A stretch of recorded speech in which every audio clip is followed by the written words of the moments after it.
Hello, I am Pedro Martinez, and I don't really have this accent because I'm from Connecticut.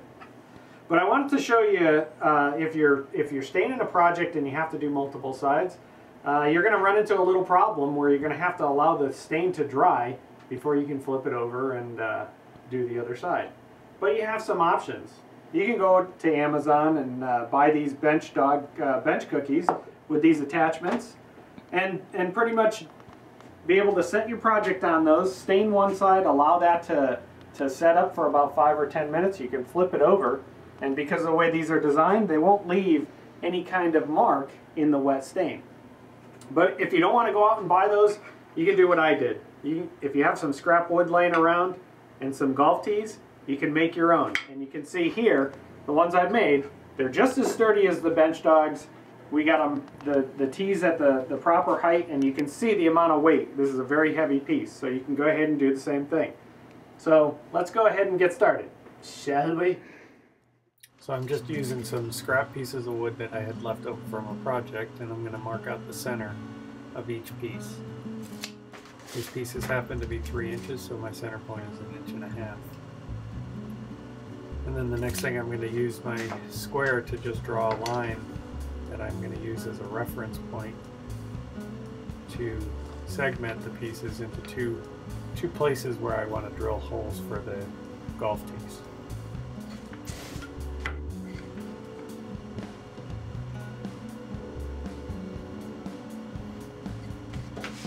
And there's no magic here on the spacing, just whatever spacing you want. I didn't measure it out.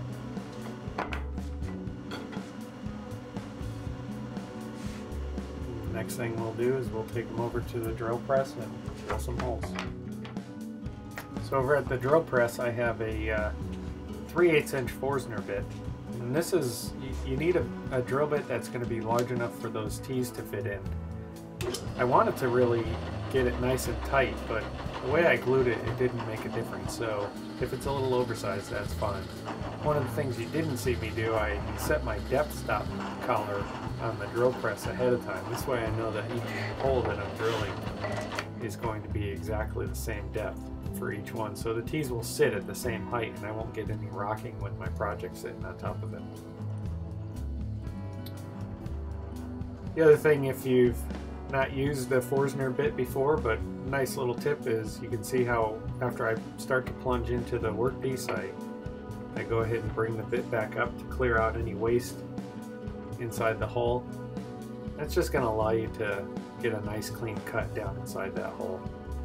You want a nice flat surface at the bottom for the tees to sit in so that they're not going to rock back and forth.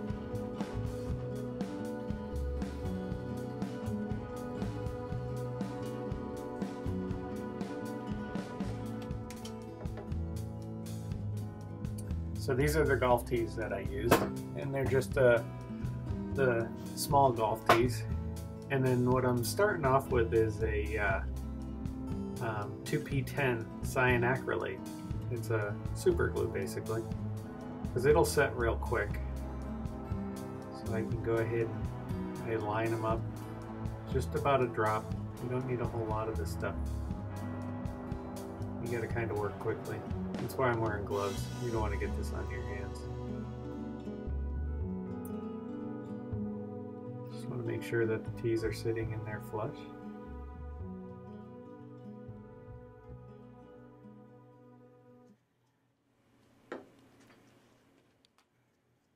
So then after your cyanacrylate sets up, which is about 5 minutes later, I go ahead and I use some wood glue here. I'm using Titebond 2, whatever you have for wood glue.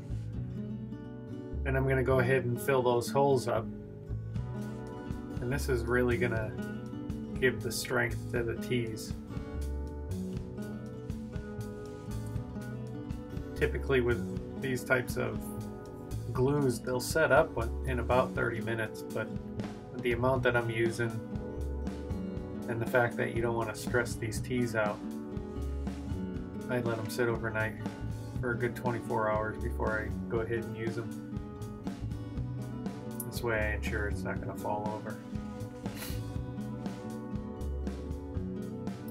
No need to worry about what it looks like. The goal here is to good coverage and your end result is pretty remarkable what it can hold. What's great about it is when you're staining something, those teas won't leave any marks in wet stain, so you can stain two sides.